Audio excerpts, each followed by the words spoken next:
Hello everyone, एक बार फिर से आप सभी का स्वागत है हमारे यूट्यूब चैनल सीसीएच में। और भाई सीसीएच में आज जो है हमारी हिंदी पैडागोजी की क्लास है। जैसा कि आप सभी जानते हैं कि डेली बेसिस पर आप लोगों को जो है 4:15 पर सीटेट की प्रैक्टिस क्लासेस मिलती हैं। खाली वाईटी पे आप लोगों को क्लासेस ही नहीं मिलती हैं, बल्कि एप्लीकेशन पे आप लोगों के लिए बैच भी अवेलेबल है।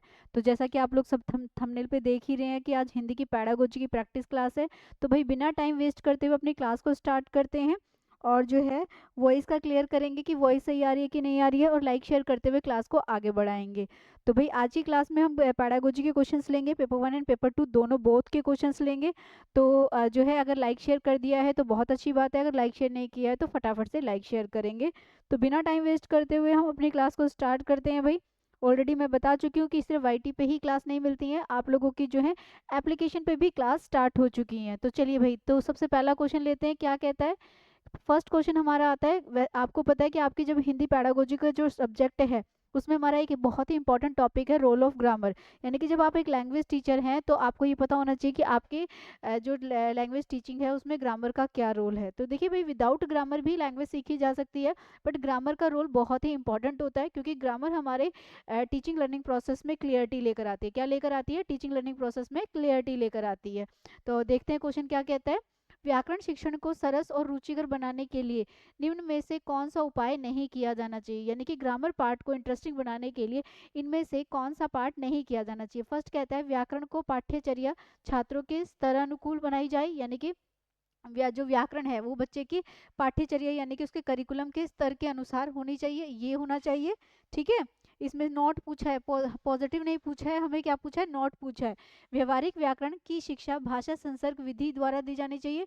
देखिए भाषा संसर्ग विधि होती क्या है? भाषा संसर्ग विधि वह विधि होती है जिसमें हम बच्चों को बड़े बड़े राइटर्स के बारे में, जीवनियों के बारे में बताते हैं। ठीक है, तीसरा कहता है छात्रों को नियम और परिभाषाएं रटने के लिए प्रोत्साहित किया जाए। तो भाई देखिए, ये जो आप पढ़ रहे हैं भाषा संसर्ग विधि, ये बड़ी क्लासेस के लिए होती है, प्राइमरी लेवल पर हम इसको यूज नहीं करते हैं, याद रखिएगा।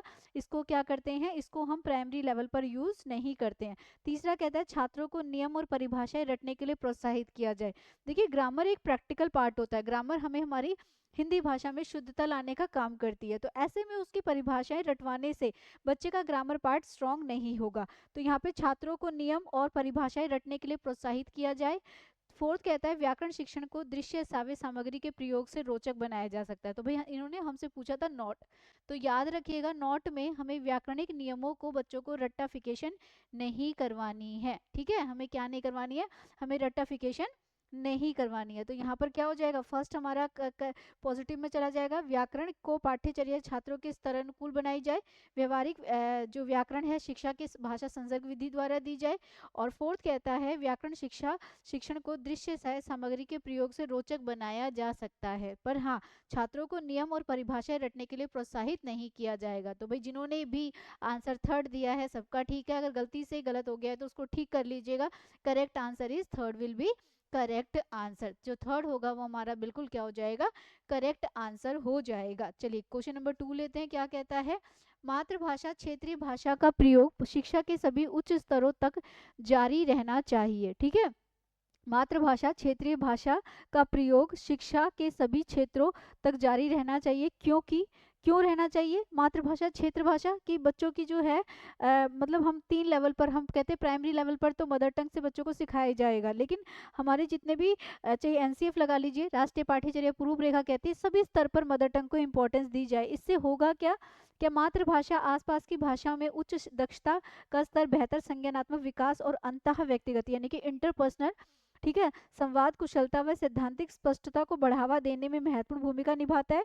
नंबर 2, ऐसा करना अंतर्राष्ट्रीय संबंधों में विस्तार देने के दृष्टिकोण से आवश्यक होगा। तीसरा कहता है मातृभाषा में बच्चों की रुचि अधिक होती है। और फोर्थ कहता है केवल मातृभाषा के जरिए ही बच्चों के संज्ञानात्मक और संवाद कुशलता को बढ़ाया जा सकता है। तो क्या केवल मातृभाषा के जरिए? नहीं भाई, हम दूसरी भाषाओं के जरिए भी बच्चे का जो कॉग्निटिव पार्ट है उसको डेवलप कर सकते हैं। डी कहता है मातृभाषा में बच्चों की रुचि अधिक होती है। ऐसा करना अंतर्राष्ट्रीय संबंधों के विस्तार के दृष्टिकोण से सही है। बिल्कुल फर्स्ट स्टेटमेंट बिल्कुल सही होगी कि मातृभाषा या आसपास की भाषा में उच्च दक्षता का स्तर, बेहतर संज्ञानात्मक विकास और अंतः व्यक्तित्व यानी कि इंटरपर्सनल करने में, यानी कि लोगों से रेसिप्रोकल करने में, संवाद कुशलता और उसको बढ़ावा देने में महत्वपूर्ण भूमिका निभाता है। तो करेक्ट आंसर क्या हो जाएगा? ए विल बी करेक्ट आंसर। क्या हो जाएगा? ए विल बी करेक्ट आंसर। तो भाई लाइक शेयर कर दिया है तो बहुत अच्छी बात है, अगर लाइक शेयर नहीं किया है तो फटाफट से लाइक शेयर करिए। करेक्ट है। चलिए क्वेश्चन नंबर 3 देखते हैं। वर्णों की रूपरेखा बनाना डैश प्रभावशाली रणनीति है। वर्णों की रूपरेखा आपने देखा होगा, जो छोटे बच्चे होते हैं स्टार्टिंग में उनको वर्ण लिखने में भी बड़ी डिफिकल्टी होती है, तो ऐसे में ये कह रहा है वर्णों की रूपरेखा बनाना डैश प्रभावशाली रणनीति है। शिक्षार्थियों में शब्द संपदा के संवर्धन के लिए, यानी कि बच्चों को शब्द सिखाने के लिए। नंबर 2 कहता है व्याकरणिक नियमों को सीखने के लिए। थर्ड कहता है पठन सामग्री में व्यवहारिक व्याकरण के एकीकृत करने के लिए, यानी कि पठन सामग्री में व्याकरण को एकीकृत यानी कि इंटीग्रेटेड करने के लिए। और परिक्रिया लेखन के लिए, यानी कि प्रोसेस राइटिंग के लिए। तो जल्दी से बताएंगे कि हम वर्णों की रूपरेखा बनाना डैश है, क्या होती है भाई? क्या परिक्रिया लेखन के लिए, प्रोसेस में आएगी, इसके लिए जरूरी है। पठन सामग्री में व्यवहार को एकीकृत करता है। तो देखिए व्याकरणिक नियमों को तो नहीं सिखाएगी, ना ही व्याकरण के उसमें सिखाएगी। ये क्या कर रहा है? शिक्षार्थियों में शब्द संपदा का संवर्धन, वर्ड्स बनाना सिखाएगी। या परिक्रिया लेखन के लिए, परिक्रिया मतलब लिखने की प्रोसेस के लिए प्रभावशाली है वर्णों की रूपरेखा, बिल्कुल। तो प्रोसेस के लिए बच्चे को लिखना सिखाया जाता है, बच्चे को लिखने के लिए सबसे पहले वर्ण ही सिखाए जाते हैं। तो करेक्ट आंसर क्या हो जाएगा? Fourth will be correct answer. क्या हो जाएगा? Fourth will be correct answer. ठीक है, तो भाई देख लीजिएगा ध्यान से, शब्द आते हैं वर्णों के बाद, लेकिन परिक्रिया का मतलब होता है प्रोसेस, यानी कि लिखने की प्रक्रिया सिखाने के लिए बच्चों को वर्णों की रूपरेखा सिखाना बहुत ही जरूरी है, इसीलिए इसका करेक्ट आंसर क्या हो जाएगा? Fourth will be correct answer. चलिए नेक्स्ट क्वेश्चन ले लेते हैं। नेक्स्ट क्वेश्चन क्या कहता है? क्वेश्चन नंबर 4 क्या कहता है? पाठ्य पुस्तक भाषा शिक्षण में मुख्यतः क्या सहायता करती है? पाठ्य पुस्तक भाषा शिक्षण में मुख्यतः क्या सहायता करती है, यानी कि जो हमारी टेक्स्ट बुक है वो बच्चे के जो टीचिंग लर्निंग प्रोसेस है उसमें क्या हेल्प करेगी? क्या बच्चों का असेसमेंट करने में, बच्चों का आकलन करती है? ठीक है। दूसरा कहता है बच्चों को विभिन्न विभिन्नताओं की जानकारी देती है, विभिन्नताएं होता है, ठीक है, विभिन्नताओं की जानकारी देती है। या व्याकरणिक नियम कंठस्थ, कंठस्थ का मतलब होता है रोट लर्निंग, याद कराना, क्या वो कराने में हेल्प करती है? या भाषा की विभिन्न छटाएं प्रस्तुत करती है? तो भाई एक बुक के अंदर हमें लैंग्वेज लिटरेचर बहुत कुछ देखने को मिलता है, तो हम ये कह सकते हैं कि पाठ्य पुस्तक भाषा शिक्षण में मुख्यतः क्या करती है? भाषा की विभिन्न छटाएं, यानी कि अलग अलग तरह की उसमें वैरायटीज हमें देखने को मिलती है। तो करेक्ट आंसर क्या हो जाएगा? Fourth will be correct answer. तो भाई जिन्होंने भी फोर्थ दिया है, फोर्थ बिल्कुल सही है, अगर गलती से गलत हो गया तो उसको ठीक कर लें। लाइक शेयर कर दिया है तो बहुत अच्छी बात है, अगर लाइक शेयर नहीं किया तो फटाफट से लाइक शेयर करते हुए क्लास को आगे बढ़ाएंगे। चलिए, तो यहाँ पर क्या हो गया? भाषा की विभिन्न छटाएं प्रस्तुत करती है, क्या है? भाषा की विभिन्न छटाएं प्रस्तुत करती है, तो fourth will be correct answer. Text book का रोल पूछा है कि पाठ्य पुस्तक भाषा शिक्षण में मुख्यतः क्या सहायता करती है, तो यहाँ पर हमारा बिल्कुल करेक्ट आंसर क्या हो जाएगा? भाषा की विभिन्न छटाएं प्रस्तुत करती है, यानी कि एक ही बुक के अंदर हमें बहुत कुछ अलग अलग चीजें देखने को मिलती हैं, तो यहाँ पर क्या हो जाएगा? D will be correct answer. क्या होगा? D will be correct answer. चलिए नेक्स्ट क्वेश्चन ले लेते हैं, लाइक शेयर करते हुए क्लास को आगे बढ़ाएंगे। प्राथमिक विद्यालय की एक कक्षा में कार्टून पुस्तकें, बहुत से चित्र चाली, एक पृष्ठीय छोटी छोटी पुस्तकें, समाचार पत्र रखे हैं, जिन्हें शिक्षार्थी जब चाहे या जब भी समय मिले पढ़ सकते हैं।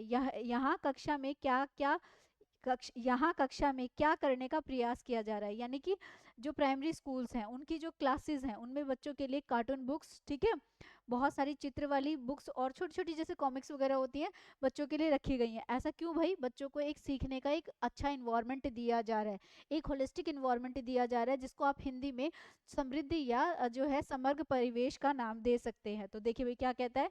मुद्रित समृद्ध परिवेश सर्जित किया जा रहा है। इट मीन्स मुद्रित मतलब कलरफुल जो है उसके बिहाफ पर बच्चों के साथ लिखने के साथ साथ चित्र दिखाना, उसे हम मुद्रित समृद्ध परिवेश कहते हैं, वो दिया जा रहा है। शिक्षार्थियों में पठन संबंधी आदतों का विकास किया जा रहा है, शिक्षार्थियों में पठन समूह सर्जित किया जा रहा है।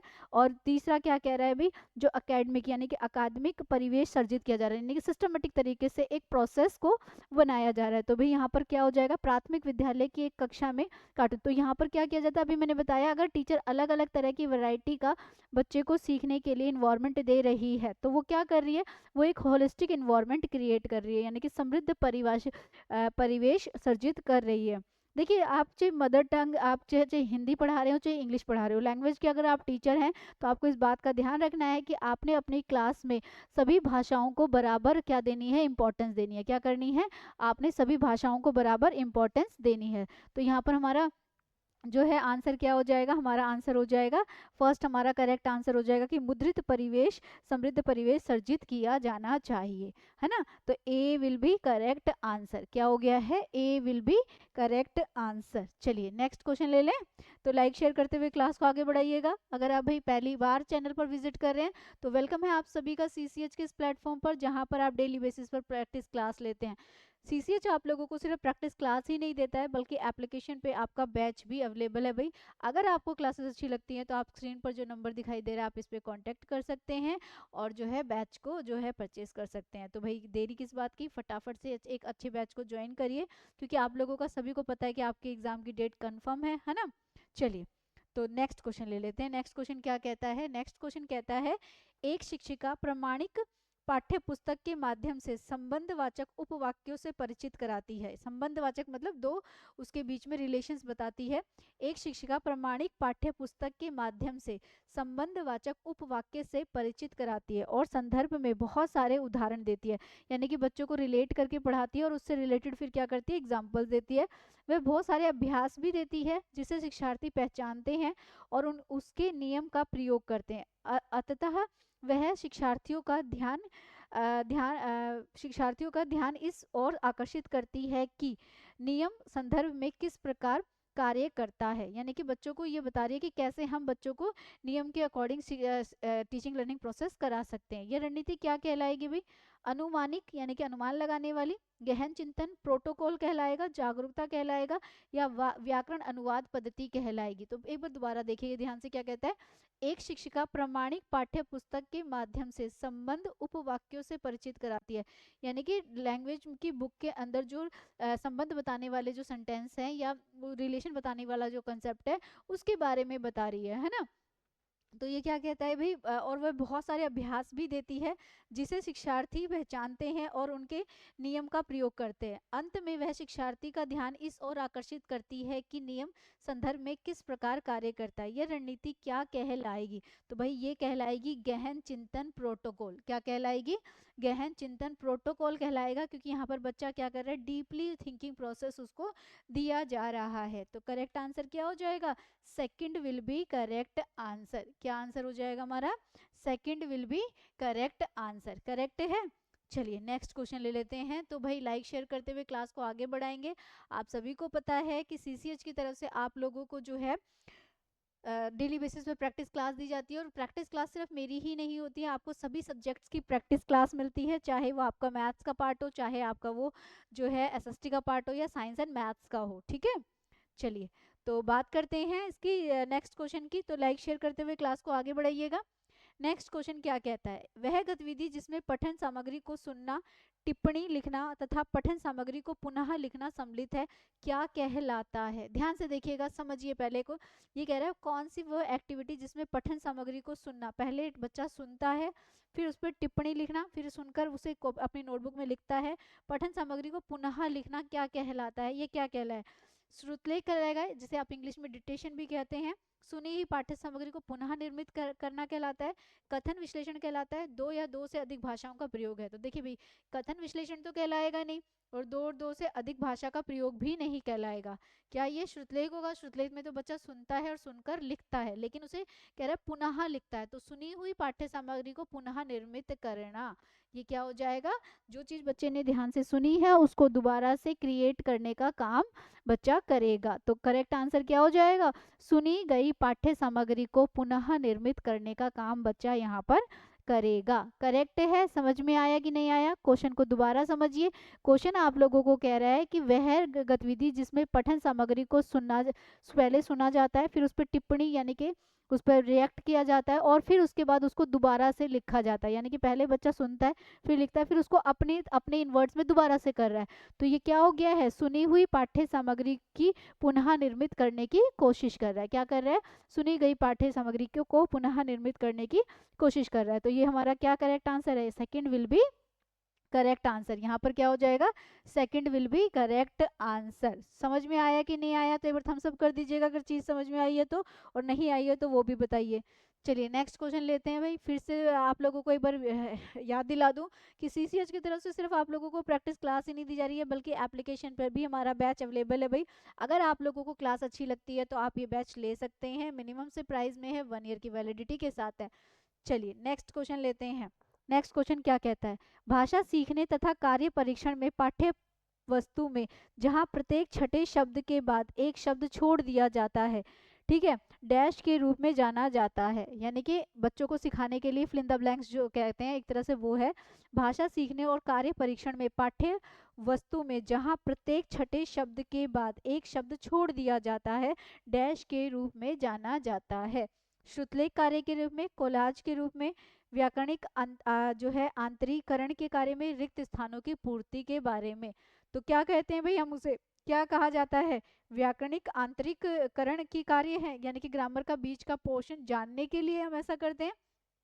तो देखिए, ना तो ये कोलाज होगा, ना ही ये श्रुतलेख होगा। ये क्या हो जाएगा? ये कह रहा है भाषा सीखने और कार्य परीक्षण में पाठ्य वस्तु में जहां प्रत्येक छठे शब्द के बाद एक शब्द छोड़ दिया जाता है, डैश कहलाता है। तो रिक्त स्थान की पूर्ति कहते हैं हम उसे, या उसे व्याकरणिक आंतरीकरण का कार्य कहते हैं। भाई हम उसे व्याकरणिक आंतरीकरण का कार्य कहते हैं। हम ग्रामर का उसमें बीच का पार्ट यूज करने के बाद उसमें बच्चे को ग्रामर सिखाना चाहते हैं। माना कि इस पैटर्न को रिक्त स्थान की पूर्ति कहा जाता है, फिल इन द ब्लैंक्स होते हैं, बट वो हर उसमें ग्रामर सिखाएं ऐसा नहीं है। तो रिक्त स्थान की पूर्ति सही आंसर है, और व्याकरण आंतरीकरण कार्य जो है वो ज्यादा सही है। आप सभी को पता है कि सीटेट में हमारा पैडागोजी का जो पैटर्न रहता है, एक आंसर सही और एक आंसर ज्यादा सही का रहता है। जो आंसर सही होता है वो माइंड में फटाफट से क्लिक हो जाता है, लेकिन जो आंसर सही नहीं, मतलब जो ज़्यादा सही होता है, उसके लिए हमें उसको एनालाइज करना पड़ता है। तो यहाँ पर हमारा करेक्ट आंसर क्या हो जाएगा? व्याकरणिक आंतरीकरण कार्य। ठीक है, समझ में आया तो प्रथम सब कर दीजिए फटाफट से। इसका आंसर क्या हो जाएगा? व्याकरण आंतरीकरण, यानी कि ग्रामर सिखाने का तरीका है। तो रिक्त स्थान की पूर्ति भी तो ग्रामर सिखाने का ही तरीका है, कि उसमें रिक्त स्थान में जो फिलअप जो जगह रह गई है उसको कैसे फिल किया जाए। तो यहाँ पर हमारा करेक्ट आंसर क्या हो जाएगा? सी विल बी करेक्ट आंसर। क्या हो गया है? सी विल बी करेक्ट आंसर। तो क्वेश्चन क्या कह रहा है दोबारा देख लीजिए। भाषा सीखने तथा कार्य परीक्षण में पाठ्य वस्तु जहां प्रत्येक छठे शब्द के बाद एक शब्द छोड़ दिया जाता है, डैश के रूप में जाना जाता है। क्या हम उसे श्रुतलेख कार्य कहते हैं? क्या हम उसे कोलाज कहते हैं? क्या व्याकरणिक आंतरीकरण का कार्य कहा जाता है? रिक्त स्थान की पूर्ति कहा जाता है। तो करेक्ट आंसर यहाँ पर क्या होगा? व्याकरण आंतरीकरण का कार्य वो कहलाता है। क्या कहलाता है? व्याकरण आंतरीकरण का कार्य वो कहलाता है। चलिए नेक्स्ट क्वेश्चन की तरफ चलते हैं। क्वेश्चन नंबर 9 क्या कहता है? क्वेश्चन नंबर 9 कहता है बच्चों की भाषा के आकलन का सर्वाधिक प्रभाव जो सर्वाधिक प्रभावी तरीका है वो क्या होगा? यानी कि 4 आपको दिए गए हैं और आपने बताना इन चारों में से बच्चे को चेक करने का सबसे बेस्ट तरीका कौन सा होगा। चलिए पढ़िए फटाफट से इसे।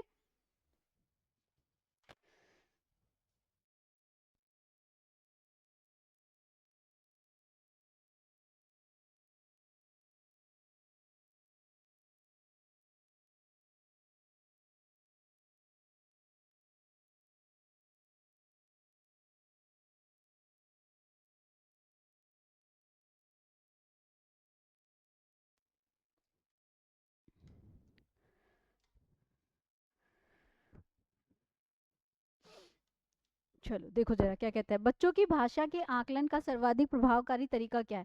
प्रश्नों के उत्तर देना, प्रश्न पूछना और पढ़ी गई सामग्री पर प्रतिक्रिया व्यक्त करना। तीसरा कहता है श्रुतलेख, और फोर्थ कहता है लिखित परीक्षा। करेक्ट है। देखो जरा क्या कहता है, बच्चों की भाषा आकलन का क्या है? तो भाई देखिए, जब तक बच्चा उस पर रिस्पॉन्स ना करे, है ना, जब तक बच्चा उस पर पूरी प्रॉपर तरीके से रिस्पॉन्स ना करे तब तक वो हमारी चीज़ क्या होती है, आधी अधूरी होती है। तो हम ये कह सकते हैं कि खाली प्रश्न पूछना ठीक नहीं है, प्रश्न पूछकर पढ़ी गई सामग्री पर प्रतिक्रिया देना इज मोस्ट। बच्चे को भी बोलने की अपॉर्चुनिटी दी जानी चाहिए। जब तक बच्चा खुद से नहीं बोलेगा, खुद ये बताएगा नहीं कि क्या चीज़ ठीक है क्या चीज़ ठीक नहीं है, तो उसका हमें कैसे पता चलेगा कि उसने कैसे सीखा है। तो बच्चे को असेस करने का सबसे अच्छा तरीका होता है उनसे क्वेश्चनिंग करना, और क्वेश्चंस करने के बाद पढ़ी गई सामग्री पर उनकी प्रतिक्रिया का मतलब होता है उनके द्वारा आने वाला रिस्पॉन्स। ठीक है, प्रतिक्रिया का मतलब क्या होता है, उनके द्वारा आने वाला। जब बच्चा रिस्पॉन्स करेगा तो वो अपने शब्दों में करेगा, और अपने शब्दों में करेगा तो हम उसके लैंग्वेज को असेस कर लेंगे। यहाँ पर बच्चा क्या करेगा, इन वर्ड्स में आंसर करेगा, अपने शब्दों में करेगा। तो यहाँ पर सबसे बेस्ट तरीका यही होता है ना। तो B will be correct answer. क्या हो जाएगा, B will be correct answer. Question number 10, निम्नलिखित में से कौन सा भाषा शिक्षण का उद्देश्य है। भाषा शिक्षण सीखते समय त्रुटियां बिल्कुल ना करना। देखिए पहली बात तो क्वेश्चन को समझिए, पैडागोजी का क्वेश्चन है। क्वेश्चन कहता है निम्नलिखित में से कौन सा भाषा शिक्षण का उद्देश्य है, यानी कि टीचिंग लर्निंग प्रोसेस का मेन ऑब्जेक्टिव क्या है। ठीक है, ऑब्जेक्टिव क्या है, भाषा सीखते समय त्रुटियां बिल्कुल ना करना। नंबर 2, भाषा की बारीकी और सौंदर्य बोध को सही रूप में समझने की क्षमता को हतोत्साहित करना। तीसरा, भाषा के व्याकरण सीखने पर बल देना। फोर्थ कहता है निजी अनुभवों के आधार पर भाषा का सृजनशील प्रयोग। मेन क्या है, देखिए मैं हमेशा आप लोगों से कहती आ रही हूँ, हिंदी पढ़ाने के हमारे प्राइमरी और सेकेंडरी यानी कि प्राथमिक स्तर और उच्च प्राथमिक स्तर पर दोनों उद्देश्य अलग होते हैं। अगर हम बात करें प्राथमिक स्तर की, याद रखिएगा ये चीज मैं बार बार आप लोगों को बताती हूँ, प्राथमिक स्तर पर हिंदी पढ़ाने का जो हमारा मेन मुख्य उद्देश्य होता है, चारों भाषाई कौशलों को, यानी कि जो बच्चे के चारों लैंग्वेज स्किल्स होते हैं, चारों भाषाई कौशलों का विकास करना होता है। क्या होता है, बच्चे के चारों भाषाई कौशलों का विकास करना होता है, यानी कि चारों लैंग्वेज स्किल्स को डेवलप करना होता है, चारों कौशलों का विकास करना है। लेकिन अगर हम बात करें उच्च प्राथमिक स्तर की, यानी कि 6 to 8 तक की बात करें, तो वहां पर जो है उच्च प्राथमिक स्तर पर हमारा उद्देश्य बदल जाता है। उच्च प्राथमिक स्तर पर जो उद्देश्य होता है उसका मेन पर्पस होता है, ठीक है, बच्चे के जो है कल्पनात्मक और रचनात्मक, बच्चों की या छात्रों की रचनात्मक और कल्पनात्मक शक्तियों का विकास करना। ठीक है, क्या होता है, बच्चों की रचनात्मक व कल्पनात्मक शक्तियों का, या सृजनात्मक वर्ड भी आप यूज कर सकते हो, बच्चों की सृजनात्मक शक्तियों का विकास करना। क्योंकि यहाँ तक आते आते बच्चे के चारों लैंग्वेज स्किल्स डेवलप हो चुके होते हैं, यानी कि बच्चों की रचनात्मक और सृजनात्मक शक्तियों का विकास करना। क्या करना, बच्चों की रचनात्मक और शक्तियों का विकास करना क्या हो जाएगा हमारा, इसका आंसर होगा। अब हमसे क्वेश्चन क्या कह रहा है, ध्यान से देखिएगा। तो निम्नलिखित में से कौन सा भाषा शिक्षण का उद्देश्य है। तो ऐसा तो है नहीं कि भाषा सीखते समय त्रुटियां बिल्कुल ना हो, क्योंकि जब बच्चा कोई चीज सीखेगा तो त्रुटियां तो होंगी। लर्निंग क्या है हमारा पार्ट, सॉरी एरर्स क्या है, त्रुटियां क्या है, हमारे सीखने का ही, अधिगम का ही एक भाग होती हैं, और ये अधिगम को सार्थक बनाती हैं, मीनिंगफुल बनाती हैं। इससे अधिगम रुकता नहीं है बल्कि आगे बढ़ता है। जो बच्चा कितनी गलतियां करने से बार बार बच रहा है, तो ये प्रोसेस ये बताता है कि उसके सीखना, बच्चा किस तरीके से सीख रहा है ना। तो यहाँ पर हमारा बिल्कुल करेक्ट आंसर क्या हो गया, fourth will be correct answer. उसके जो पर्सनल एक्सपीरियंस है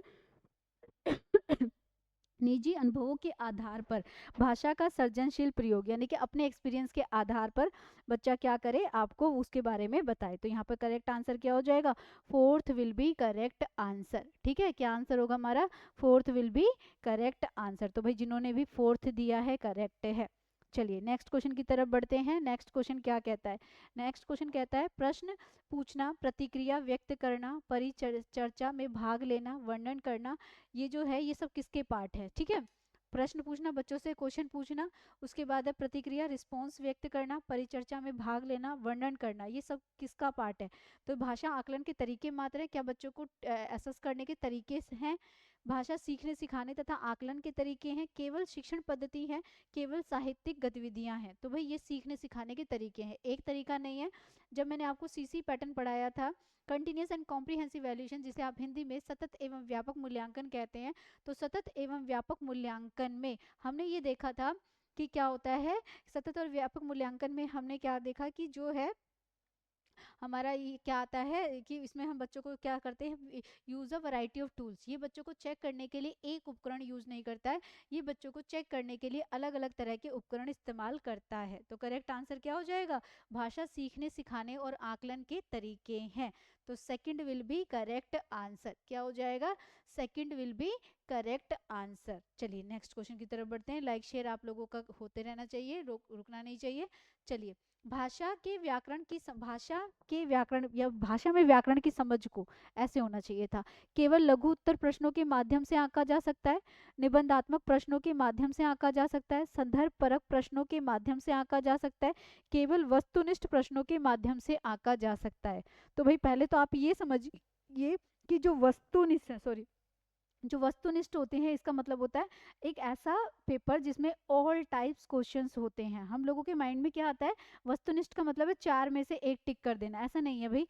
ऑल टाइप्स क्वेश्चन यानी कि जिसमें हर प्रकार के प्रश्नों को शामिल किया जाता है, ठीक है। ऑल टाइप क्वेश्चंस जिसमें होते हैं उनको हम वस्तुनिष्ठ परीक्षाएं कहते हैं। लेकिन अभी हमारे पास और भी ऑप्शन है। ये कह रहा है ग्रामर के बारे में पूछ रहा है कि भाषा में व्याकरण की समझ को कैसे चेक किया जाए। तो खाली प्रश्न लघुत्तरी प्रश्न यानी कि शॉर्ट आंसर से नहीं पता लगाया जा सकता, निबंध से भी नहीं पता लगाया जा सकता, संदर्भ पर का मतलब होता है एसोसिएट करके प्रश्नों के माध्यम से आंका जाना चाहिए, और केवल वस्तुनिष्ठ प्रश्नों के माध्यम से। तो भाई यहाँ पर करेक्ट आंसर क्या होगा, ये केवल वस्तुनिष्ठ से नहीं, व्याकरण का ज्ञान हमें कई तरह से होता है। संदर्भ का मतलब होता है एसोसिएट कर देना। तो हम जब बच्चों से संदर्भ पर प्रश्न पूछेंगे तब हम उन्हें आकेंगे जोड़कर रिलेट कर कर किसी चीज का आंसर पूछेंगे, तब हमारे पास बिल्कुल उसका करेक्ट आंसर आएगा। तो यहाँ पर बिल्कुल करेक्ट आंसर क्या हो जाएगा, क्वेश्चन नंबर 12 का हमारा जो आंसर हो जाएगा वो हो जाएगा क्वेश्चन नंबर आंसर नंबर 3, यानी कि third will be correct answer. याद रखिएगा, संदर्भ परक का मतलब होता है जब आप किसी भी चीज को किसी चीज से एसोसिएट कर देते हो, लिंक कर देते हो। जैसे मान लीजिए क्लास की एक्टिविटीज को अगर आपने घर की एक्टिविटीज से जोड़ दिया, तो आपने क्या किया, बच्चे को जो ये पढ़ाने का आपका तरीका है ये एसोसिएटिव लर्निंग है। ये क्या है, संदर्भ परक आपका तरीका है। एनसीएफ और हमारी एनईपी दोनों ही इस बात को सपोर्ट करती हैं कि बच्चों को जो कुछ भी सिखाया जाए वो संदर्भ परक होना चाहिए, है ना। वो क्या होना चाहिए, वो संदर्भ परक होना चाहिए। तो यहाँ पर हमारा करेक्ट आंसर क्या हो गया है, सी विल बी करेक्ट आंसर। क्या हो गया है, सी विल बी करेक्ट आंसर। चलिए नेक्स्ट क्वेश्चन ले लेते हैं। क्वेश्चन नंबर 13 क्या कहता है, भाषा शिक्षण के संदर्भ में निम्नलिखित में से कौन सी पाठ्य पुस्तकों की उपयोगिता है। यानी कि अगर आप टीचर हैं और टीचिंग लर्निंग प्रोसेस करा रहे हैं तो इनमें से कौन सा पाठ्य पुस्तक की यानी कि जो हमारी टेक्स्ट बुक है उनकी इंपॉर्टेंस कहाँ हो जाती है। 4 स्टेटमेंट्स दी गई हैं, चारों में सबसे ज़्यादा टेक्स्ट बुक की, देखिए टेक्स्ट बुक पूरक होती हैं, टीचर की पूरक होती है, टीचर की एब्सेंस में बच्चा पढ़ सकता है, और टीचर की हेल्प करती है, बच्चों की हेल्प करती है। जब टीचर नहीं होता तो टीचर के एब्सेंस में बच्चा बुक से पढ़ सकता है। तो टेक्स्ट बुक तो आधार तो देती हैं, ये तो सच है। चलिए, फर्स्ट कहता है ज्ञान प्राप्ति के लिए पुस्तकें सर्व सुलभ और मितव्ययी होती हैं। मितव्ययी मतलब कम खर्चीली होती हैं, ठीक है। अपव्ययी अधिक खर्चीली को कहा जाता है, मितव्ययी जो कम खर्चीली होती है, यानी कि कम खर्च पर हमें बुक्स को आसानी से लिया जा सकता है, ये कम खर्चीली होती साधन है। पुस्तकें अर्जित ज्ञान का स्थायीकरण है, अर्जित यानी कि सीखने का स्थायीकरण, परमानेंसी देती हैं। छात्र व शिक्षक दोनों को ही पुस्तकों के माध्यम से पाठ्यक्रम का ज्ञान रहता है, और उपयुक्त सभी। तो देखिए भाई ये सारे फीचर्स जो हैं एक टेक्स्ट बुक के हैं। टेक्स्ट बुक हमारी सारी हेल्प करती है, एक तो ज्ञान प्राप्ति के लिए, देखिए जितनी टीचर की फीस महंगी होती है उससे तो कम में ही हमारी बुक्स आ जाती हैं। तो हम कह सकते हैं कि ज्ञान प्राप्ति के लिए पुस्तकें सर्व सुलभ और मितव्ययी साधन है। पुस्तकें अर्जित ज्ञान का स्थायीकरण है, करेक्ट है। छात्र व शिक्षक दोनों को ही पुस्तकों के माध्यम से पाठ्यक्रम का ज्ञान रहता है, और डी हमारा हो जाएगा, इसमें क्या हो जाएगा कि ये चारों सही है। तो करेक्ट आंसर क्या होगा, D will be, fourth will be correct answer. क्या हो जाएगा, fourth will be correct answer. Like share कर दिया तो बहुत अच्छी बात है, लाइक शेयर नहीं किया तो भाई फटाफट से लाइक शेयर करिए। और फिर से आप लोगों को याद दिला दूं कि आप लोगों की प्रैक्टिस क्लास तो डेली बेसिस पर 4-15 पर होती ही है, साथ ही आप लोगों का जो बैच भी है वो भी क्या है, सीसीएच के एप्लीकेशन पे अवेलेबल है भाई। अगर आप लोगों को क्लास अच्छी लगती है तो आप बैच को ज्वाइन कर सकते हैं, और इससे ज़्यादा जानकारी चाहिए तो स्क्रीन पर जो नंबर दिखाई दे रहा है आप उस पर भी कॉन्टैक्ट कर सकते हैं। चलिए तो नेक्स्ट क्वेश्चन पे चले। लाइक शेयर नहीं रुकना चाहिए भाई। और अगर आप पहली बार चैनल पर विजिट करें तो सीसीएच के टेलीग्राम ग्रुप से जुड़िए, है ना। चलिए क्वेश्चन नंबर 14, एक अध्यापिका कक्षा में वर्णमाला के अक्षर लिखना सिखा रही है। ठीक है, क्या सिखा रही है? वर्णमाला के अक्षर लिखना सिखा रही है।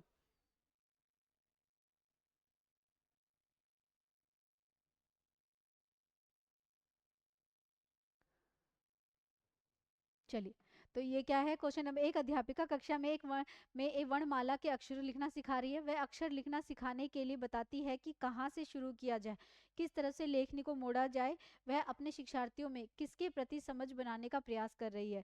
क्या रूबिक्स लेखन है, लिखने के तरीके हैं, हाथ आंख का समन्वय है, या लेखन कौशल यानी कि राइटिंग स्किल्स को इम्प्रूव कर रही है? तो भाई यहाँ पर ये क्या कर रही है? यहाँ पर जो टीचर सिखा रही है वो क्या है? लेखन कौशल है। वो क्या है? लिखने के तरीके बता रही है, यानी कि लेखन कौशल डेवलप करना कर रही है। वह अपने शिक्षार्थियों में किसके प्रति समझ यानी कि राइटिंग स्किल्स के प्रति अवेयर करना चाह रही है, क्योंकि देखिए नाम से ही पता चल रहा है, एक अध्यापिका कक्षा में वर्णमाला के अक्षर लिखना सिखाती है। वह अक्षर लिखना सिखाने के लिए बताती है कि कहाँ से शुरू किया जाए और किस तरफ से लेखनी मोड़ी जाए। वह अपने शिक्षार्थियों में किसके प्रति समझ का बनाने का प्रयास कर रही है? लेखन कौशल, राइटिंग स्किल्स का, रूबिक्स का, लिखने के तरीके का, और हाथ आंख जो समन्वय है यानी कि कोऑर्डिनेशन के साथ बताने का। तो भाई यहाँ पे राइटिंग स्किल्स का प्रयास कर रही है कि बच्चे में क्या हो जाए, उसके राइटिंग स्किल्स यानी कि उसका जो है लेखन कौशल जो है वो डेवलप हो जाए। क्या हो जाए? उसका लेखन कौशल डेवलप हो जाए। चलिए नेक्स्ट क्वेश्चन ले लेते हैं। हम आ गए हैं क्वेश्चन नंबर किस पे हैं? 15 पर। क्या कहता है क्वेश्चन नंबर 15? निम्नलिखित में से कौन सा प्राथमिक स्तर पर भाषा शिक्षण का उद्देश्य नहीं है? नॉट पूछ रहा है। 3 पॉजिटिव और 1 नेगेटिव मिलेगा। जब भी नॉट पूछा जाए तो 3 पॉजिटिव और 1 नेगेटिव मिलता है ना? तो पहला कह रहा है शब्द भंडार। तो भाई देखिए प्राइमरी लेवल पर हिंदी पढ़ाने का हमारा ऑब्जेक्टिव बच्चे की वोकैब को स्ट्रॉन्ग करना तो है ही। दूसरा कहता है लेखन में सृजनात्मकता व मौलिकता का विकास करना, ये भी है कि राइटिंग स्किल्स से बच्चे के अंदर की जो क्रिएटिविटी है, बच्चे के अंदर जो स्किल्स हैं उनको डेवलप करना भी हमारा मेन पर्पस होता है। तीसरा कहता है अपठित रचना का सारांश लिखना, और फोर्थ कहता है संक्षिप्त जीवनी लिखना। बात हो रही है किसकी? प्राइमरी लेवल की। ठीक है, अपठित रचना का सारांश लिखना। तो क्या अपठित जो चैप्टर्स होते हैं, जैसे हम बच्चों को कहते हैं समरी लिख कर दिखाओ, तो क्या बच्चा कर पाता है? तो भाई देखिए प्राइमरी की बात हो रही है ना, तो संक्षिप्त जीवनी लिखना। आपको पता है जीवनियां जो होती हैं वो 6th के बाद स्टार्ट होती हैं, तो करेक्ट आंसर क्या हो जाएगा? करेक्ट आंसर हमारा हो जाएगा संक्षिप्त जीवनियां लिखना। याद रखिएगा ये वाला प्रोसेस क्लास 6th में, 7th में और 8th में चलता है। जबकि अपठित रचना का सारांश लिखना यानी कि छोटे छोटे पैराग्राफ दिए जाते हैं बच्चे की मेंटल एबिलिटी के अकॉर्डिंग, उसमें बच्चों से लिखवा लिया जाता है 5 लाइन्स या 10 लाइन्स, कुछ छोटा मोटा प्राइमरी लेवल पर लिखवा लिया जाता है। तो यहाँ पर हम कह देंगे कि करेक्ट आंसर हमारा क्या हो जाएगा? Fourth will be correct answer. क्या होगा? Fourth will be correct answer, यानी कि यहाँ पर हमारा करेक्ट आंसर क्या है? संक्षिप्त जीवनी लिखना। ये हमारा उच्च प्राथमिक स्तर पर शुरू होता है। किस पे शुरू होता है? उच्च प्राथमिक स्तर पर शुरू होता है। चलिए नेक्स्ट क्वेश्चन की तरफ बढ़ते हैं। नेक्स्ट क्वेश्चन क्या कहता है? तो भाई सीसीएच की तरफ से सभी एग्जाम्स की तैयारी कराई जाती है, आप सभी चैनल पर हैं ही। और चलिए तो देखिए भाई बुनियादी चरण में आकलन के उपकरण और प्रक्रियाओं की अभिकल्पना इस तरह से होनी चाहिए। बुनियादी चरण में आकलन के उपकरण और प्रक्रियाओं की अभिकल्पना इस तरह से होनी चाहिए जिससे चित्र व परीक्षा शिक्षार्थियों के लिए स्पष्ट और उचित हो सके, जो बच्चे के अधिगम अनुभव का सहज विस्तार बन सके। शिक्षार्थियों की, ध्यान से देखिएगा, ये कह रहा है किस तरह का अभिकल्पना होनी चाहिए, यानी कि अगर आप बच्चे को बेस देने की कोशिश कर रहे हो और असेस कर रहे हो तो कौन से तरीके और कौन से प्रोसेस को आप यूज करेंगे जिसमें चित्र और परीक्षा शिक्षार्थियों के लिए स्पष्ट और उचित हो सके, जो बच्चे के अधिगम अनुभव का सहज विस्तार दे सके, यानी कि बच्चे का जो एक्सपीरियंस है उसको आगे बढ़ा सके। शिक्षार्थियों की प्रगति का उसके समय कक्षा प्रदर्शन संदर्भ में वर्णन और विश्लेषण किया जा सके। अध्यापक सभी शिक्षार्थियों की उपलब्धियों का आकलन करने के लिए एक ही विधि का प्रयोग कर सके। ये तो गलत है ना? दूसरा क्या है? जो बच्चों के अधिगम अनुभव को सहज विस्तार दे सके, ऐसा होना चाहिए। बिल्कुल, हमें हमारा जो असेसमेंट है बुनियाद देनी है तो हमें बच्चों के एक्सपीरियंस को ज़्यादा इंपॉर्टेंस देनी होगी। एनसीएफ राष्ट्रीय पाठ्यचर्या की रूपरेखा 2005 भी कहती है कि बच्चे के अनुभवों को कक्षा में इंपॉर्टेंस दी जानी चाहिए। देखिए बच्चे ने क्या सीखा, अगर हम उसी को क्वेश्चन हमेशा रोट लर्निंग वाले नहीं होने चाहिए। क्वेश्चन हमेशा ऐसे हो जिसमें बच्चे ने जो एक्सपीरियंस किया है उसको वो आगे क्या कर सके, शेयर कर सके। तो यहाँ पर हमारा करेक्ट आंसर क्या हो जाएगा? जो बच्चों के अधिगम अनुभव को सहज विस्तार दे सके, जो यानी कि जो उसके पास एक्सपीरियंस है उसको आगे बढ़ा सके। तो यहाँ पर हमारा करेक्ट आंसर क्या हो गया है, second will be correct answer. जो बच्चे के अधिगम अनुभव का सहज विस्तार बन सके, करेक्ट है। तो क्या आंसर हो जाएगा हमारा यहाँ पर 16 का आंसर हो जाएगा, second will be correct answer. क्या हो जाएगा, second will be correct answer. चलिए नेक्स्ट क्वेश्चन ले लेते हैं। नेक्स्ट क्वेश्चन क्या कहता है, नेक्स्ट क्वेश्चन कहता है क्वेश्चन नंबर 17, बच्चों का संज्ञानात्मक विकास और भाषा। देखिए हमने विकास के सिद्धांत पढ़े थे, तब हमने ये देखा था कि विकास के सभी सिद्धांत एक दूसरे से जुड़े होते हैं। क्या होते हैं, विकास के सभी पार्ट जो होते हैं वो एक दूसरे से क्या होते हैं, जुड़े होते हैं। तो यहाँ पर संज्ञानात्मक विकास का भाषा के साथ बहुत ही गहरा संबंध है, और हमें सभी को पता है कि यहाँ पर हमारे पास दो थिंकर्स आते हैं जिन्होंने इन दोनों के बारे में बहुत कुछ कहा है। एक हमारे पास आते हैं वाइगॉट्स्की, और एक हमारे पास आ जाते हैं जीन पियाजेट, है ना। जीन पियाजेट वाइगॉट्स्की की बात करें तो पहले बच्चा समाज में रहकर क्या करता है, अपना भाषा विकास करता है, और ये भाषा विकास उसके संज्ञानात्मक यानी कि उसकी विचार प्रक्रिया को व्यवस्थित करते हैं। ये बात किसने की, वाइगॉट्स्की ने। जीन पियाजेट की बात करें तो कहते हैं बच्चा जन्म से ही अच्छी खासी विचार प्रक्रिया के साथ, अच्छे खासे कॉग्निटिव यानी कि संज्ञानात्मक पार्ट के साथ आता है, और ये विचार प्रक्रिया क्या करती है, उसकी भाषा को निर्धारित करने में यानी कि भाषा विकास में उसकी हेल्प करती है। जन्म के समय से ही ये दोनों क्या थे, अंतः संबंधित थे, यानी कि दोनों के बीच में क्या पाया जाता है, दोनों के बीच में संबंध पाया जाता है। जबकि वाइगॉट्स्की की बात करें, भाषा और विचार दो जन्म के समय क्या है, जन्म के समय दो अलग अलग हैं। क्या है, जन्म के समय दो अलग अलग प्रोसेस हैं, पर 3 साल के बाद, याद रखिएगा कितनी आयु के बाद, 3 साल के बाद ये दोनों प्रोसेस क्या हो जाते हैं, एक हो जाते हैं। यानी कि 3 साल के बच्चे में संज्ञानात्मक और भाषा विचार प्रक्रिया दोनों अंतः संबंधित हो जाती है।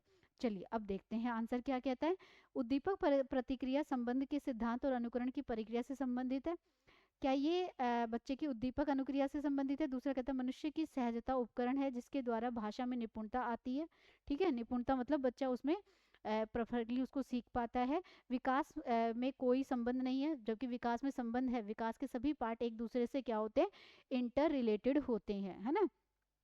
उस सांस्कृतिक और समुदाय में घनिष्ठ रूप से संबंधित है जिसमें बच्चे रहते हैं। तो करेक्ट आंसर क्या होना चाहिए था, बी। मनुष्य की सहजता उपकरण है जिसके द्वारा भाषा में निपुणता आती है।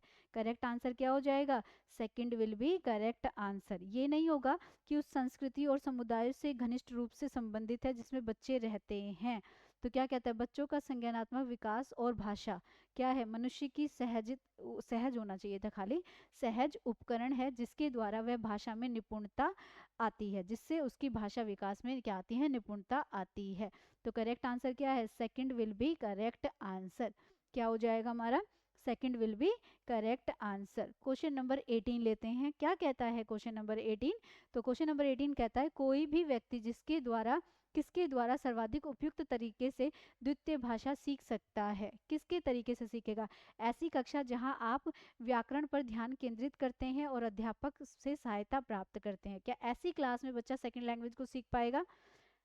नंबर 2 कहता है अपने समाज में सहजात वाचकों मूल भाषाओं को बोलने वालों के सतत संपर्क के माध्यम से। थर्ड कहता है श्रव्य भाषिक विधि के अनुसार संवादों को दोहराना और अभ्यास करना। फोर्थ कहता है लक्ष्य भाषा के किसी वाचन पाठ्यक्रम में दाखिला लेकर। तो कैसे बच्चा सेकंड लैंग्वेज को सीखेगा, ध्यान से देखिएगा क्या कहता है, कोई भी व्यक्ति किसके द्वारा सर्वाधिक उपयुक्त तरीके से द्वितीय भाषा यानी कि सेकंड लैंग्वेज को सीख सकता है। देखिए भाषा कैसे सीखी जाती है, क्या ऐसी क्लास में जहाँ व्याकरण पर ध्यान केंद्रित किया जाए और टीचर की सहायता से, क्या तभी सेकंड लैंग्वेज आएगी, नहीं। ठीक है, अपने समाज में, क्योंकि सेकंड लैंग्वेज थर्ड लैंग्वेज हम अपने समाज में ही सीखते हैं, अपने समाज में सहजात वाचकों यानी कि बोलकर मूल भाषा बोलने वाले उनके साथ सेकंड लैंग्वेज आपस में रेसिप्रोकल करके सतत संपर्क के माध्यम से लगातार उनके साथ टच करके उसमें रह सकते हैं। तीसरा कहता है श्रव्य भाषिक विधि के अनुसार संवादों को दोहराकर, इससे भी नहीं होगा। लक्ष्य भाषा के किसी वाचन पर, तो करेक्ट आंसर क्या होगा, जब समाज में बच्चा उसको रेसिप्रोकल करेगा, उसके साथ अंतर क्रिया करेगा, तब जाकर उसकी सेकंड लैंग्वेज क्या होगी, डेवलप होना शुरू होगी। तो कोई भी व्यक्ति सेकंड लैंग्वेज सीख सकता है। अपने फॉर एग्जांपल आप अपने फ्रेंड्स का ले सकते हैं, अगर आप एक लंबे टाइम तक अपने फ्रेंड्स के साथ रहते हैं और उसकी मदर टंग दूसरी है, तो आप सेकंड लैंग्वेज आराम से उसकी सीख जाओगे धीरे धीरे उसके साथ बातचीत करते करते। तो करेक्ट आंसर क्या हो जाएगा, अपने समाज में सहजात वाचकों मतलब बोलने वाला, मूल भाषा बोलने वालों के साथ सतत संपर्क के माध्यम से हम दूसरी भाषा यानी कि सेकंड लैंग्वेज को बहुत ही आसान तरीके से सीख सकते हैं। क्या कर सकते हैं, बहुत ही आसान तरीके से सीख सकते हैं। तो यहाँ पर हमारा आंसर क्या हो जाएगा, second will be correct answer. क्या आंसर हो जाएगा, second will be correct answer. चलिए नेक्स्ट क्वेश्चन ले लेते हैं। क्वेश्चन नंबर 19 क्या कहता है, भाषा अधिगम एक गहन प्रक्रिया है जो जन्म के समय से शुरू होती है और जीवन प्रयत्न चलती है। क्या आप इस कथन से सहमत है? बिल्कुल भाई, क्योंकि अधिगम हमारा जो लर्निंग है वो कंटिन्यूस प्रोसेस है, वो एक नेवर एंडिंग प्रोसेस है। जन्म से लेकर मृत्यु तक हम ऑल टाइम कुछ ना कुछ सीखते रहते हैं, है ना। जो हमारा अधिगम है, लर्निंग जो है वो क्या है, कंटिन्यूस प्रोसेस है, एक सतत प्रक्रिया। तो इस बात से हम पूरी तरह से सहमत हैं, आंशिक भी नहीं, पूरी तरह से सहमत हैं।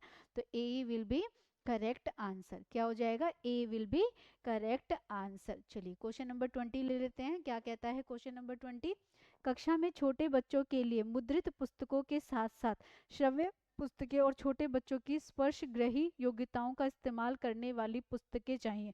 यानी कि जिसको बच्चा, आपको पता है छोटे बच्चों की जो बुक्स होती हैं वो किस पे आधारित होनी चाहिए, वो मूर्त क्रियाओं पर आधारित होनी चाहिए। यानी कि उसके अंदर एप्स कंक्रीट चीज़ें होनी चाहिए, जिसे बच्चा टच कर सके, फील कर सके, जैसे लाइक चार्ट, डायग्राम, पिक्चर्स, इन चीज़ों को देख सके, टच कर सके, फील कर सके, इस तरीके से।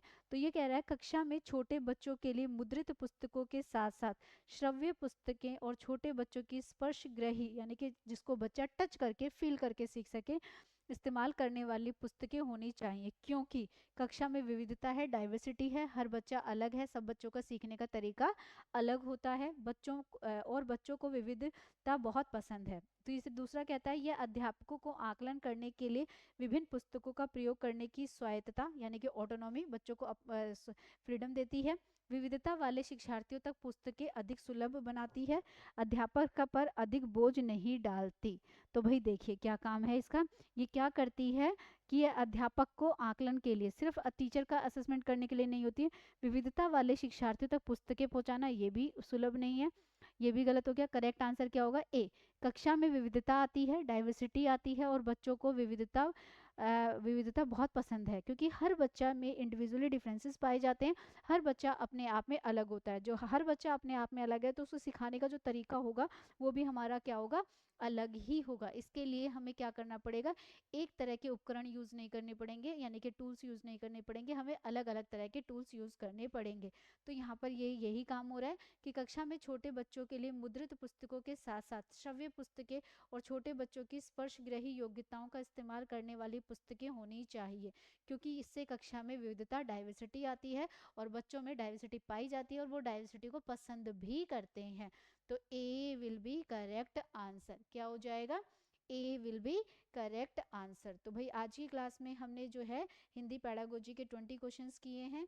अगर आप पहली बार चैनल पर विजिट कर रहे हैं तो क्लास को लाइक करें, शेयर करें, कमेंट्स करें, और अगर आपको क्लास अच्छी लगती है और आप डेली बेसिस पर सीसीएच के साथ जुड़ना चाहते हैं तो भाई उसके लिए आपको सबसे पहला काम क्या करना पड़ेगा, सीसीएच के टेलीग्राम ग्रुप से जुड़ना पड़ेगा। तो सीसीएच के टेलीग्राम ग्रुप से जुड़िए ताकि आपको हर क्लास की नोटिफिकेशन जो है वो टाइम टू टाइम मिल सके। तो भाई ये चीज़ आपने याद रखनी है कि सीसीएच के टेलीग्राम ग्रुप से जुड़ना है। तो लाइक करें, शेयर करें, कमेंट्स करें, और क्लास अच्छी लगी हो तो एक पॉजिटिव फीडबैक शेयर करें। चलिए मिलते हैं नेक्स्ट क्लास में, तब तक के लिए थैंक यू सो मच।